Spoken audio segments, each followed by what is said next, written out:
Good morning. I'd like to call this work session of the Southampton Town Board to order on this 28th day of January, 2021. Please rise and join me for the Pledge of Allegiance.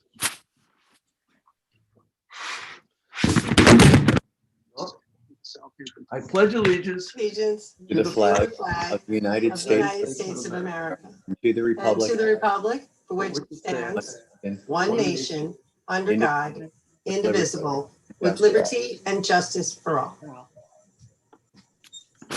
Be seated. Madam Clerk, would you call the roll? Certainly. Supervisor Schneiderman, Here. Councilwoman Lostad, Here. Councilman Martell, Here. Councilman Bouvier, Here. Councilman Scivone. Here.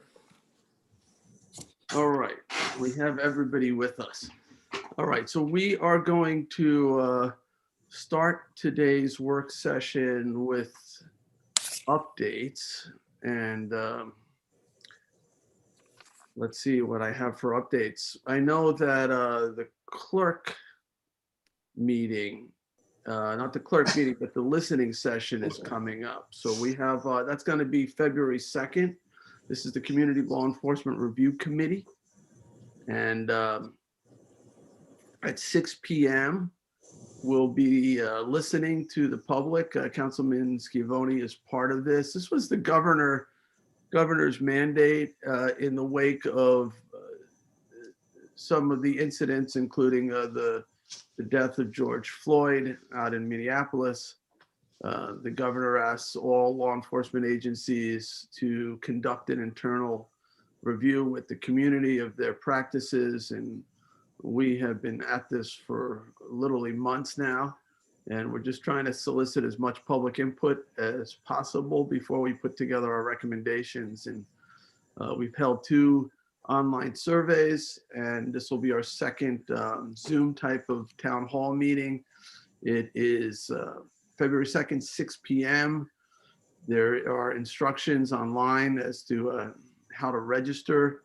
You can also call 631-702-1777 to register. Again, Tuesday, February 2nd, 6 p.m.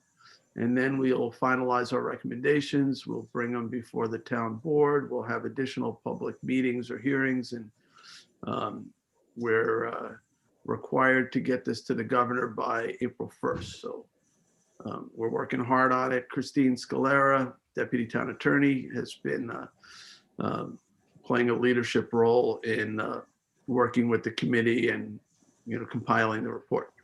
Any questions about that? All right, on COVID matters, we're no longer yellow. The governor has removed the yellow zone designation from Hampton Bays and Riverside. So there's no longer a requirement that restaurants only have 4 people per table. And there were some other limited restrictions that went with that yellow zone designation. When we were designated yellow zone, I didn't object. Actually, I thought in many ways it was good to send a warning out. I was noticing the numbers in those areas increasing too. And I kind of felt it was it would send a very powerful signal into those areas that there was a higher incident rate of COVID and they should be particularly cautious. I think that we're no longer a yellow zone should not be interpreted as that it's safer. It's that you can let down your mask, let down your guard, so to speak. The incident rate is still significantly high throughout the town, including that area. And it's certainly not the time to ease up on any of the cautionary measures that we've been taking. So wear the mask, social distance, wash your hands, all of that. We're not officially a yellow zone, but throughout the town, including areas like North Sea, where I've seen, the numbers go up recently. The Shinnecock Reservation has had some increases. Different parts of the town, Hampton Bays, Riverside, Flanders continue to have high incidents. So really throughout the town. It's getting better. We're at maybe 40 cases a day townwide, where we were maybe at 50 or 60. So it's improved, but it's still a lot higher than it was over the summer, where we went days without any cases. So we need to be diligent, continue to be diligent. All right, that's all I have on the COVID front at the moment. I'll say one other thing on the COVID front. The county, I've been in communication with the county executive. The county is opening up a pod at the Eastern Campus, which is in the town of Southampton, at Suffolk County Community College. I think it may be opening today. It really is limited in terms of who it is serving. It really is for essential workers that fall into the 1A category. These are healthcare workers, educators, peace officers, and a few others. We can certainly give you that information, but Ryan is working directly with the county on compiling lists of our employees that fall into that category or those categories, and we are making appointments for them to be vaccinated. A lot of the police officers have already been vaccinated through the county, through Suffolk County Police Department. They set up a vaccination center, and it was apparently very well run, very efficient. So that's good. And there seems to be good news on the vaccine front in terms of the availability improving, but a long way from where we need it to be. In terms of seniors. Jay, do you know, before you get off that, Yeah. do you know if New York State's allotment of vaccine has increased from 250,000 per week? I don't know. I heard there was a 16% increase in the allocation across the board. So, but I don't know specifically what New York got.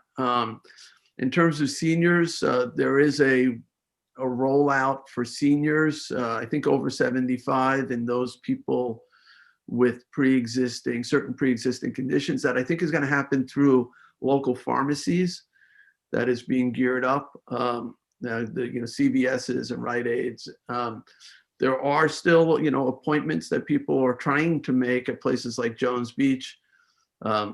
Some people gone into New York to the Javits Center, or if they're registered as a patient with places like Mount Sinai, they have had some success getting vaccinated. So it's still frustrating. It's not where we need it to be. And, I can't tell you when we, as town board members or general town employees, will be able to get vaccinated. I don't have a sense of when we will be eligible, unless we're over 65, over 65. 65. So there's still an awful lot of people, though, who are eligible, who are fall into that 65 or older category. All right. Ryan is not on the call right now, so and he did update us just the other day. So let me see if I have any other updates. The general emergency order for the town I've extended to February 15th. So now we're getting close to a year. We've been under a general state of emergency for 11 months now. It's hard to believe, and likely we will make it a full year.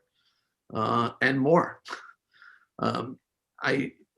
We are still at a recommended 50% staffing level. That is not a Governor Cuomo's order. We're not required to do that, but I have, as the town supervisor, requested that department heads maximize the number of people who can work from home without interrupting workflow up to 50%. Some departments were not able to do anybody from home. Others have achieved the 50%. It helps in a lot of ways. It just lowers the incident rate. As long as, the IT backbone is able to keep everybody productive, which so far, the Paula Pobat in that department and the other employees of that department have done a phenomenal job in giving everybody the resources they need to work from home. I have not heard of any interruption in terms of the town's ability to process various applications and do the types of things that the town does. So it seems to be working. That has been now in effect, I think, for over a month. I'm keeping that in effect until February 15th, and then I'll reevaluate as that date gets closer. And I continue to issue the 5-day order that allows for restaurants to have outdoor dining. I am asking you guys to make that a permanent change, at least until the end of the pandemic. I don't know the status of that. I think we have a public hearing on it. Maybe Jim can check, but that other than that, I have to sign this every 5 days because it's suspending a local law, and that's the maximum period I can do that for. It is kind of cool when you drive by a place in the middle of the winter where people are sitting outdoors and dining, and they're huddled together, next to one of those propane heaters. Now, I mean, I do worry sometimes about, those heaters, but the fire marshal has been involved with it, and it seems like everybody has been safe, and it's keeping some of these restaurants in business. And I guess it's sort of like camping in a way, but people are doing it. They prefer to sit outside than inside. They'd rather sit out in the cold by one of those heaters. And it's kind of cool when you pass by. I've always been a fan of outdoor dining. I never understood why so many of these local communities have prohibitions or such strict restrictions on outdoor dining. I think it's part of the vibrancy of an area. I hope that that's something after the pandemic, we continue to see more outdoor dining. I think the public has gotten used to it too. And certainly these delivery services have that bring the meals from the restaurants to the homes. They are thriving.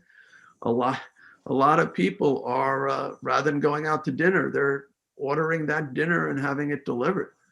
And that's an interesting innovation that may be with us after this pandemic as well. And that has the potential to help support our restaurant industries in a big way. If you don't have to go to the restaurant and dine, you can have that same food delivered. That's I think it's amenity that a lot of people enjoy. So I think that's likely to continue. So anyway, I think that's all that I have in terms of updates. Let me just check one more time. Yeah, that is it. Anyone else have any updates? Jay, do you want to talk about Moodys? We're going go next ahead. week. Yeah, you want to? Well, go ahead, Len. Why don't you tell us about it? Well, you introduced the resolution, I think, at the last work session or last board meeting, where we were going to amend the local law regarding when we go out to bond and applying the surplus that we have. So in conjunction with that, we're trying to get our bond sale this year sooner rather than later, because the interest rates are quite favorable at this point. So given that, we have a conference call scheduled next Wednesday with Moodys to discuss our finances and to get a bond rating. So we, Jay and I, will be on the call along with our financial advisor, presenting the town's case so that we get the best possible rating. And then that will lead hopefully to the lowest possible interest charge. Some of the things that we need to talk about in exec session today have to do with the size of that issuance. So that's something we'll talk about a little later. So just to add to what Len is saying, so we passed a policy that, when we do the budget, we estimate what the reserves are likely to be. In fact, we often apply some of those reserves to the budget. But when the books are finalized and we have all the numbers we didn't have when we were doing the budget, sometimes things are different. The estimates are off. Sometimes they're higher, sometimes they're lower. And what the policy we passed is if they're higher than we estimated, and now we have this unanticipated surplus, we would use three quarters of it, I believe, 75% to offset anticipated borrowing. So things that we already were planning on borrowing for, we would reduce the amount we were going to borrow and apply some of that. And the other 25% would go for general purposes. Sometimes the reserves are tied to certain funds. You can't do everything with those monies that you might want to if it comes from a certain district. But nonetheless, we are going out to bond before we've reconciled the books. And that's creating a problem because we don't want to say, this is how much money you have when we haven't confirmed it. I can tell you, though, that it does appear that there will be surpluses beyond what we anticipated. Now, that is a bit of a surprise to me because 2020 had all kinds of issues. It had falling revenues in a lot of different areas, building permit fees for one. And we had other areas, though, where things came in better than we thought. Mortgage tax, because interest rates were low, a lot of people were refinancing their properties.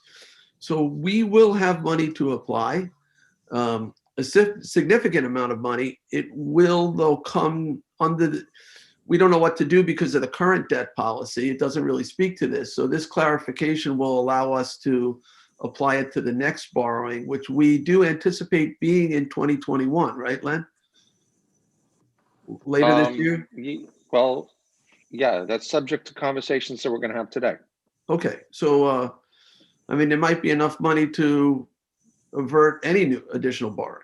We'll look at those numbers. So we'll talk about that in executive session. But that's sort of the nature of the change to the debt reduction policy, is to say, once you've certified the amount of money, it would go to the very next borrowing. So that's really all it does. It clarifies that. We can't have the cart so far in front of the horse.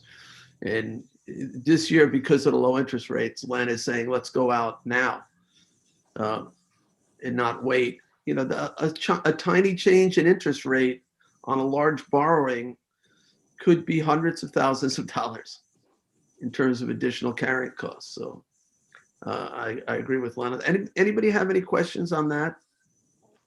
Financial policy? All right.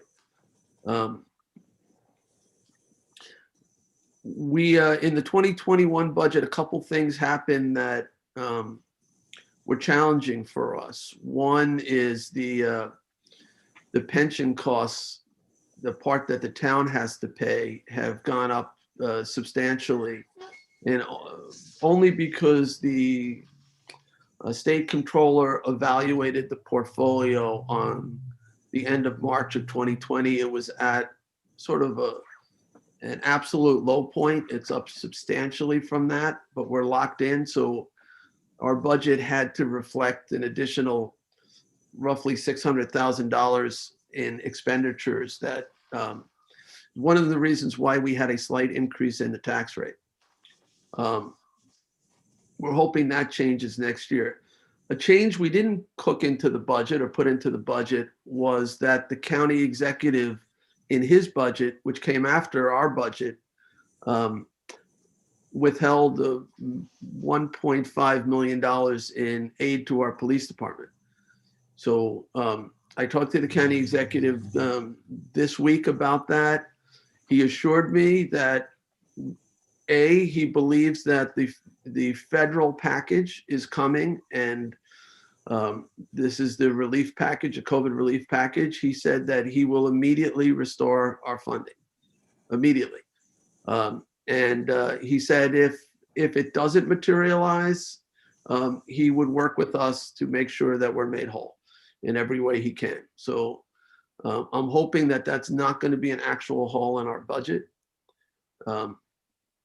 And, I have pretty good confidence that it won't be. That not only will the county get federal money, but the town may actually get some federal money to help us deal with the COVID expenses, which aren't, I don't believe, in the millions, but they're getting probably close to $1 million at this point. I don't know, Len, do you have a sense of our COVID expense? I don't think they're close to $1 million, Jay. I think a lot less than that. You folks appropriated, I think, initially 250,000, and Well, I think there's a resolution on. I'm counting police overtime. I'm counting a lot of things in my calculations. Okay. Well, then, yeah, sure, maybe. There's another resolution coming on the next meeting for you to appropriate another 50,000 into our emergency fund to fund COVID expenses. Yeah, things like the litter crew or the all seniors assistance program, they're pretty limited in terms of what they cost the town. Putting plexiglass everywhere and buying, ionic sanitizers and things like that. Yeah, that was limited, several $100,000. But I think that if you add in some of the overtime costs, the fire marshals, code enforcement, there's a lot of additional work that got done to enforce guidelines. Jay, is there a way to quantify the backlog of work that may not have gotten completed either? And I have not discussed this with the department heads, but either in Parks Department or Highway Department or something, I'm thinking that there were probably some projects that have been put off because of COVID that now we still have to do. And we're going to be coming into, how do you account for loss of productivity, people working from home or people quarantined or things like that? It's really hard to quantify. So I don't have that. And in terms of the backlog, I think most of the departments are relatively caught up. Yeah. So yeah, we did an analysis. Jay kind of talked about where the town is.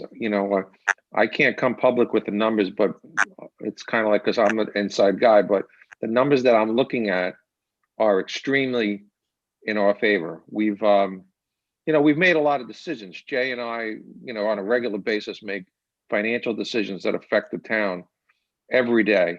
And as a result of many years of experience in this area, we tend to make the right decisions a lot of the times, not to toot our own horn, but we have a lot of favorable financial transactions that have taken place.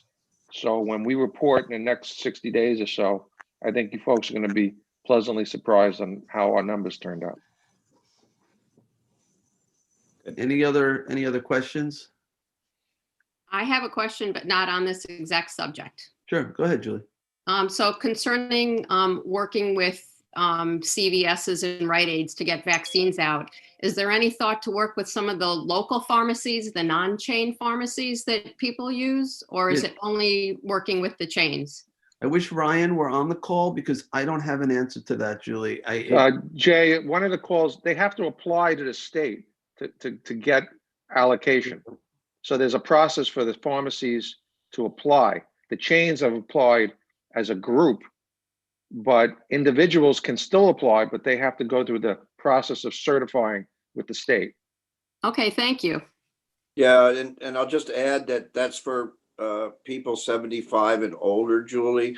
And I know here locally on the West End, there are pharmacies that are doing that. The one in particular that I was made aware of.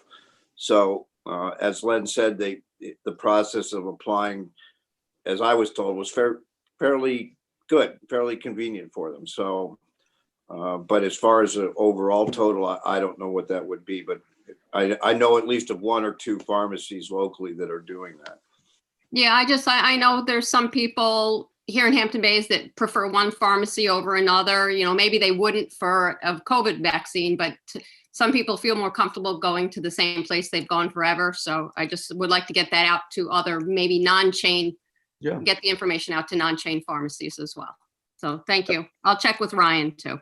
And Julie, you had a great suggestion the other day, I thought, to try to have the town assist people getting to vaccines, those who, maybe couldn't drive so far or had concerns about getting in a car. Have you talked more with Ryan about that? Is that something that we can get up and running? I've That not service? spoke with him, but I will check with him when I talk to him about this. Okay. Because I know we have, a senior transportation program already that used to bring people from their homes to the senior center. And since the senior centers aren't operating, it's very possible that we could do exactly what you're saying, by appointment only, where we can take people to get their vaccines. It may be challenging if it's up at Jones Beach. I won't be able to, I'm not going to rule it out. It's possible. Yeah, if you could stay on that a little bit, that would be great. Sure. I'd love to see that put into place as an option for people, free of charge. All right, anything else? Any other updates? I did meet with Julie Green this week. She has been, yes, Julie is our town historian. She, we've had discussions in the past before Rick was on the board about downtown Bridgehampton and all of the important buildings in that area. And she has been laying the groundwork for a potential historic district. The town doesn't have a historic district, I guess, anywhere right now, which is surprising. So, areas like Bridgehampton are typically protected by historic districts. So if you go like the East Hampton downtown, there's a historic district. Southampton downtown, historic district. Sag Harbor downtown, historic district. Bridgehampton downtown, no historic district. So it's a policy question for the town board, but Julie will be presenting at a work session her research on this issue. And it's quite involved. She's done a fabulous job in putting it all together. So I'm looking forward to that presentation, but it will be coming. I'm also trying to pull together a joint work session with the Southampton Town trustees. There's a number of issues that we have in common that I'd like to be able to vet. So having both town boards have work sessions simultaneously through a Zoom call, and then go into executive session, because there's several litigation issues that I also would like to talk about with the trustees and with the town. We do supply their attorneys, we pay their legal bills. So I think it's important that we are part of the decision-making process as well. So I'm working on setting that up. I don't know if there's a date yet for that, but expect it coming soon. Anybody else have any other updates?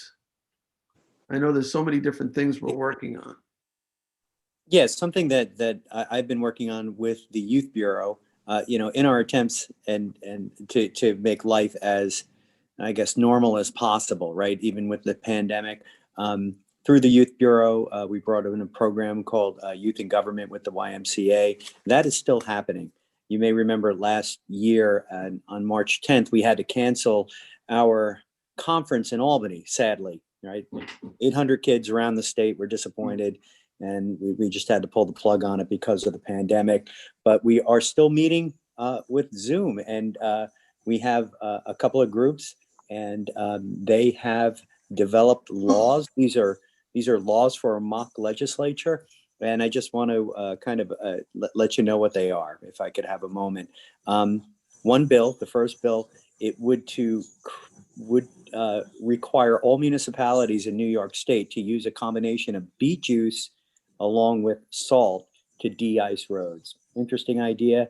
They do it in Missouri. They do it in Wisconsin. The kids are researching the bill. They're looking at the science, some interesting science. And it's a very debatable bill. There are financial implications. They're going to meet with our highway superintendent. And this is Morgan Thompson, Julia Grenier, Isabella Zalitsky, and Lily Jackie. And they're doing a good job on that. And that one is just about there. Can you, before you jump to the next one, Tommy John, just for our viewers, because it may be confusing to people when they hear beet juice. So these are from those really large sugar beets. Right. And a lot of municipalities are already using beet juice. It apparently works really well for, it's like an antifreeze, like a natural antifreeze. It just melts all the ice without any environmental consequence because it's a plant-based Right. liquid. When And the it's used in, costs, yeah. I was going to say the costs are a little bit more than traditional salt, but the environmental benefits are significant. So, that's why I think people are really looking at salt. Salt in the environment, it's great for melting the ice, but it obviously changes the salinity and the pH of the water, so that gets into marshes and things like that. And the pH, the chlorine brings the pH down and creates all kinds of problems. So Right. And the beet juice extract, or this is crushed beet juice that gets added with the salt. It actually allows the salt to work at a lower temperature to melt ice. So it's used in Canada quite a bit. And there's some interesting science. They're finding that the beet juice actually has some environmental effects itself too. So, these are the things that are good or unfolding. bad? Well, they're finding that it acts as a bit of a fertilizer for freshwater wetlands. I've seen some research on That that. sounds bad. Yeah, it is, and that it promotes algae blooms in freshwater. Well, we don't need that then. Well, right, but the extent and weighing that against the salt is really like what they're looking at. So The last thing we need is more nitrogen. So we'll have to take a careful look at that. right, I'm proud of the kids, and this is the information that they're uncovering, and so it's a good learning process. The other two, and I'll go through those. Tommy John, before you move off that subject, I just want to, I brought legislation for a chain of custody for salt and salt slurry that was actually being offered from hydrofracking processes upstate for people, for municipalities to use for free. So we do have a law in place for chain of custody on those products. I just let you know, if you didn't know that might be of interest to your students too. The long-term consequences of the sourcing of some of the salt slurries and things like that. Right, and from what I understand, that material has a lot of other harmful products in it, and it's widely used in Pennsylvania and upstate New York. Yep. Yeah, I think we don't buy salt slurry. We buy just salt. Rock salt. Yeah. Well, I mean, an attempt for some municipalities to get rid of the high quantities of cutting cooling waters and cutting waters that they're using for deep fracking.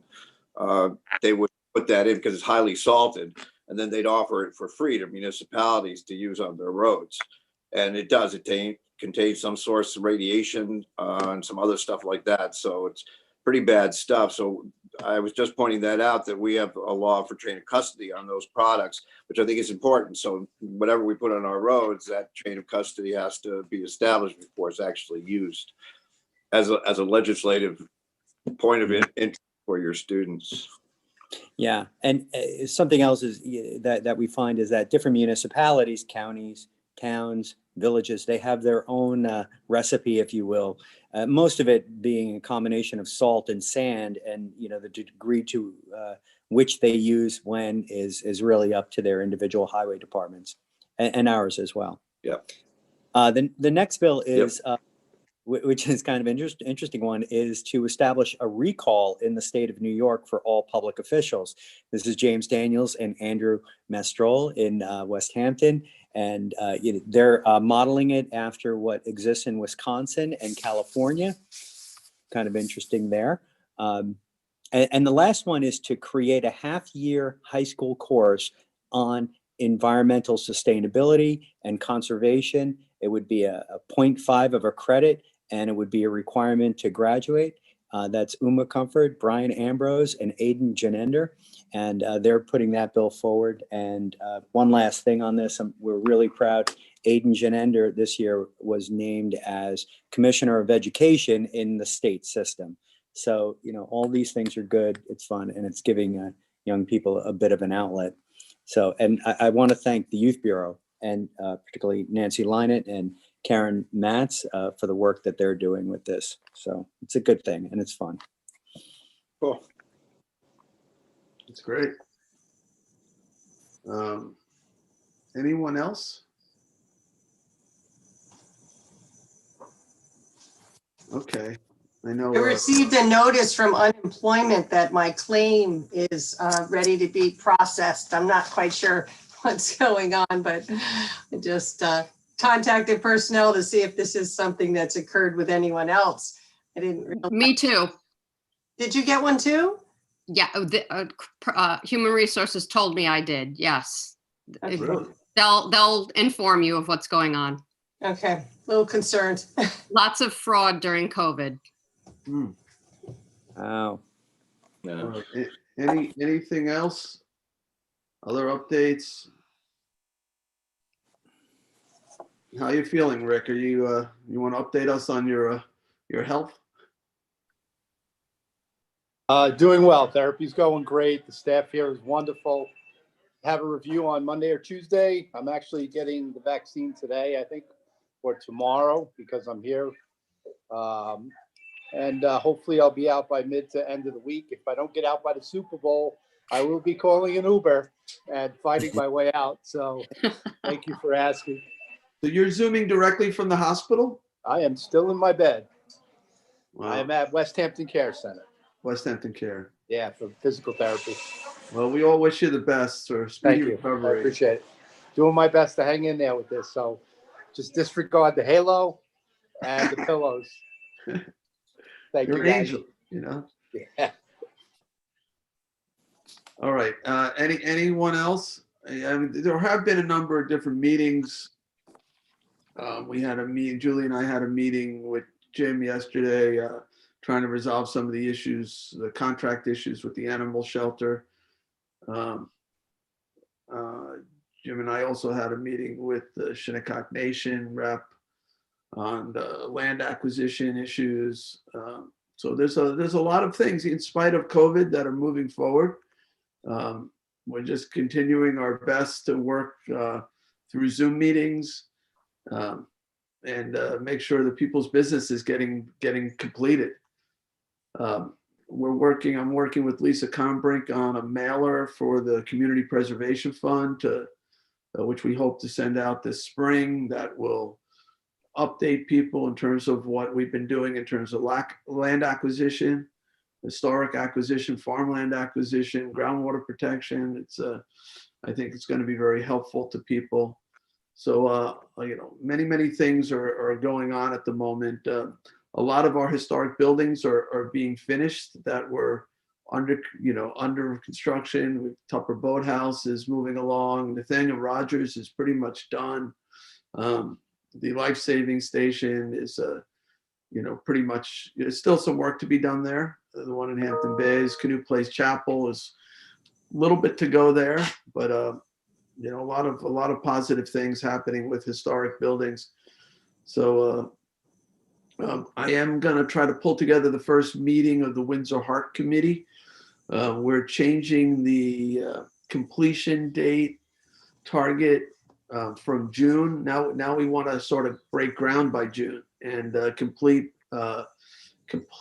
early October, sometime in October. We're going to try to break ground June 26th, which is the Marriage Equality Day. It's a national day. It's the anniversary of the Supreme Court decision that Edie Windsor brought the case of Windsor versus the United States on the Defense of Marriage Act. So it's an important date. So we're looking for groundbreaking on that date, and then hopefully the ribbon cutting in October. Hopefully the pandemic will be in the rearview mirror, though who knows at this point. Who knows? But we'd like to have a number of people gathered there. So, but that's all going well. So I'm going to try to get the first committee meeting to fall around Valentine's Day, which will be appropriate too. And Sunday will serve on that committee as well. As it's a big committee. So I'll try to keep you guys updated as to how it's progressing. All right. You mentioned CPF projects, and we have many of them.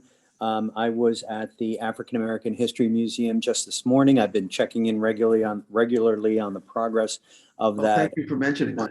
Yeah, it looks fantastic. It's going to be quite a gem in the village of Southampton here. Very unique architecture that's going in, and it is moving along. That they had the painters, so that is almost ready to be finished, and we're looking forward to having that up and running by the season as well. You may want to mention too, kind of related to that, the Pyrus Concert House. That has now been designated by the village. They have their own landmarks board. And I know the building isn't really there anymore. It was taken down, but they have designated it as a historic landmark. And that, I believe, will make it eligible for CPF funds to reconstruct it. So, that will be coming before us too, to try to get approval of CPF funds to put the house back together. This was the home of Pyrus Concert, who was I guess a freed slave or indentured servant. Tommy John, do you? Yeah, he was, and he also sailed out of Sag Harbor on whaling ships. He was born in servitude, I believe, and then gained his freedom. One of a stain on our history, but he was certainly a character here in Southampton, and his home has been deconstructed, and it is now in trailers up off of the ground. It was an issue with the contractor that it was on the ground, and that's not a good thing for wood. So it's up off of the ground, and it's out of the weather now in trailers, and it's marked up. So when the time comes to rebuild it, we have some of the much of the main timbers needed to reconstruct the house. Yeah, and it'll be like a museum type of property. This is exciting, right next to Agawam Park. So, and it's apparently he was quite the philanthropist as well. So he became a successful businessman. And I know one of the things he was doing after his career, was he a captain or a shipper of some sort? But then he would take people from the Agawam Park area to the beach by boat. There was a little ferry service that he operated, apparently. And the village, I guess, through the same group that's doing the African American Museum, is involved somehow in putting that back together. The boat rides to the beach. That could be cool too. All right. Anything else? Yeah, a lot of exciting things going on. Okay, so for executive session, I know I don't have the agenda in front of me. I know litigation is one of the things we're talking about.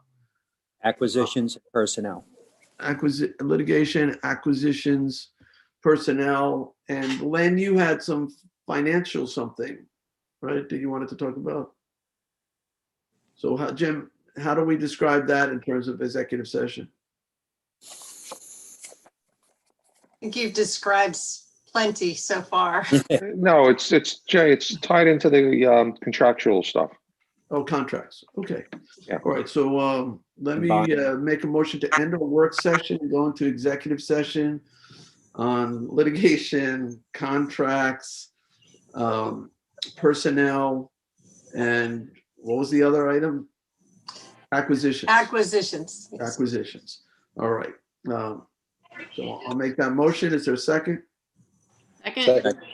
Seconded by everybody, by Councilwoman Lofstad. All in favor? Aye. Aye. Aye. Okay, we're adjourned for all